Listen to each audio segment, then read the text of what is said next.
Choosing a tree for your garden means asking yourself 3 questions. Firstly, will it grow in your soil or your climate? Secondly, how tall do you want it to grow? And thirdly, do you want it to have leaves on all year round, or do you want it to have some wonderful, glorious spring and autumn colour? Where to buy your trees? I always advise people to buy their trees from specialist tree growers if they can, particularly if they're local. You really want to go in and tell people what the size of your garden is, what you want to achieve, what is growing locally. Ask a few different people. If you go to a garden centre to buy a tree and you ask for advice and they're not giving you anything much more than what's on the label, then it's probably a good idea to try and find specialist growers, specialists in hedging and trees, and you can find these on the internet. And there are some links to some good companies operating in the UK in the description below. Then there are other important considerations, and one of the ones that's quite important is to buy trees that are locally grown. It doesn't mean that you always have to buy native trees, but you will find that trees that are actually grown quite near to where you live or within 50 miles or so may do better because they're more used to the climate and the territory, but also there's less chance of bringing in pests and diseases from abroad. Here in the UK, we don't have particularly good biosecurity, and things like ash dieback and oak processionary moth are beginning to devastate our trees, and it's now becoming quite clear that we actually really need to buy locally grown trees or grow trees ourselves. The other question people ask is, how old should the tree be? Should I plant a mature tree so that I can get the impact immediately, or is it better to buy something young? Now, my personal experience is that if you buy a tree that is too tall, it will be pushed over by the wind. A small tree has a chance to get its roots down and to get fixed into the ground before the winds come along, before it has any really significant body to blow over.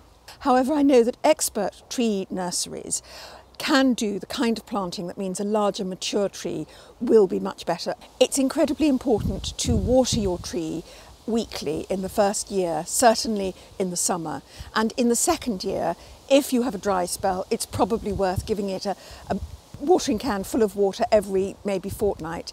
Make sure that the water's really thoroughly soaked, that it goes right down into the ground. Don't just put a sprinkling along the surface because that won't help. Let me take you round the trees in my garden to show you my mistakes, tips and triumphs, because that may help you with your own decisions. This cypress was a huge lump of a tree when we bought the house. A friend suggested lifting the skirt, which is cutting off the lower branches. And we also keep it from growing too tall by taking a couple of feet off every few years. Now we love it, and it screens the garden from a powerful street lamp nearby. This is a liquid amber. I had it planted when I knew nothing about gardening. I asked a tree specialist for advice on trees and he suggested this. I have no idea why. We had asked him for a screening tree for the street lamp as we were going to get rid of the conifer. A liquid amber is no good as a screening tree as it's deciduous and loses its leaves in winter, but it is very beautiful. This is Magnolia grandiflora. It was a small bush 15 years ago. We took off the lower branches to give it a lollipop shape and have since done nothing to it. It is an excellent screening tree because it's an evergreen and it gives us 1 or 2 dramatic flowers throughout the year. These 3 silver birches were all planted at the same time 7 years ago. They were all about 2 metres high. As you can see, one has flourished and is twice the size of the other 2, and the other 2 will probably have to come out. These home oaks were young whips 7 years ago, and we've cut them into shape it took about 4, 5, 6 years to get them into a good shape. They cost £50 each, but if you bought them in a topiarised form like this, it would probably cost about 10 times that much. This large tree with the yellow leaves is Robinia frisia or false acacia.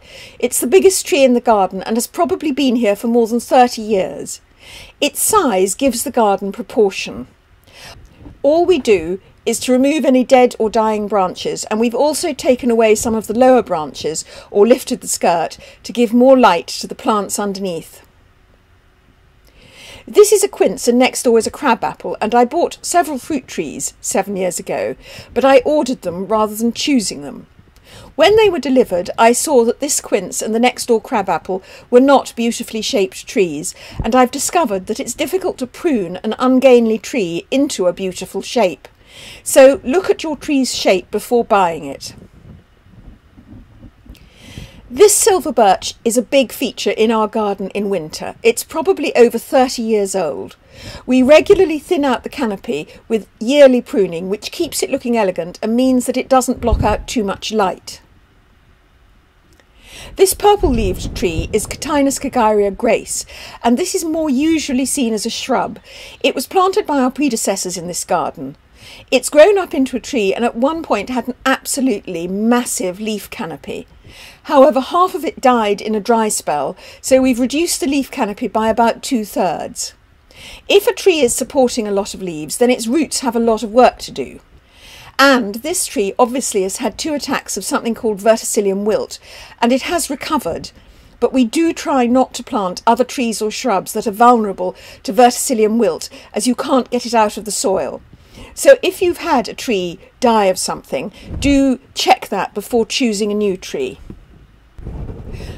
And this young silver birch was planted with 2 others. One died in its 2nd summer and the other simply never really took off. So I took it out, and this tree is actually going really well on its own now in its 3rd year.